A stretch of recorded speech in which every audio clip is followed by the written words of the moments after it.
안녕하세요. 광진구 노동복지센터입니다. 직장 퇴사 후 실업급여 관련하여 구직급여 지급 대상에 대해 말씀드리겠습니다.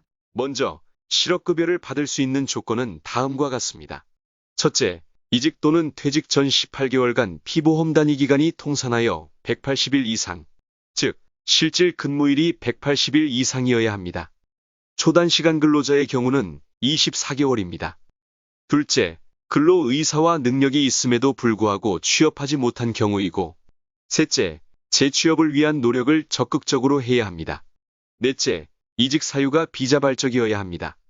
하지만 예외로 자발적 퇴사 시에도 실업급여를 받을 수 있는 정당한 이직 사유도 있는데, 이는 다음과 같습니다. 첫째, 이직일 전 1년 이내에 2개월 이상 발생한 다음의 경우입니다. 임금체불 2개월, 근로기준법 제53조에 따른 연장근로의 제한 위반을 2개월, 최저임금법에 따른 임금이 최저임금보다 미달하여 2개월 이상 받았을 때, 근로조건이 채용 시 근로조건 또는 채용 후 일반적으로 적용받던 근로조건보다 낮아지게 된 경우, 사업장 휴업으로 휴업 전 평균임금의 70% 미만을 지급받은 경우입니다.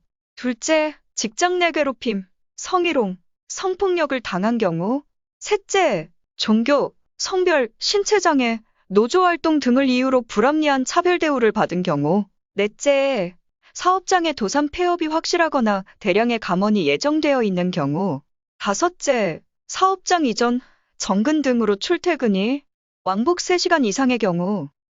여섯째, 부모나 동거 친족의 질병, 부상 등으로 30일 이상 본인이 간호해야 하는 기간에 기업의 사정상 휴가나 휴직이 허용되지 않아 이직할 경우. 일곱째, 임신, 출산, 만 8세 이하 또는 초등학교 2학년 이하 자녀의 육아와 병역법에 따른 의무복무 등으로 업무를 계속적으로 수행하기 어려운 경우로서 사업주가 휴가나 휴직을 허용하지 않아 이직한 경우.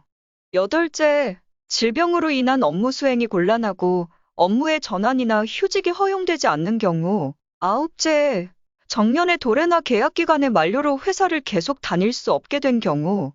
10번째, 사업주의 사업 내용이 위법하거나 법령에서 금지하는 죄와 또는 용역을 제조하거나 판매하는 경우. 마지막으로 중대재해가 발생한 사업장으로서 그 재해와 관련된 안전보건상의 시정명령을 따르지 않아 같은 재해의 위험에 노출된 경우 등입니다. 실업급여 신고와 관련하여 사업주는 노동자의 이직 사유를 거짓으로 기재하면 과태료가 부과됩니다.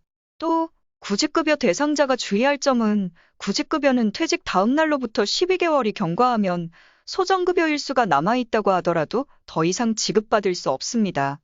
보다 자세한 사항은 광진구 노동복지센터 홈페이지 또는 전화 02-458-5055번으로 문의해 주시기 바랍니다.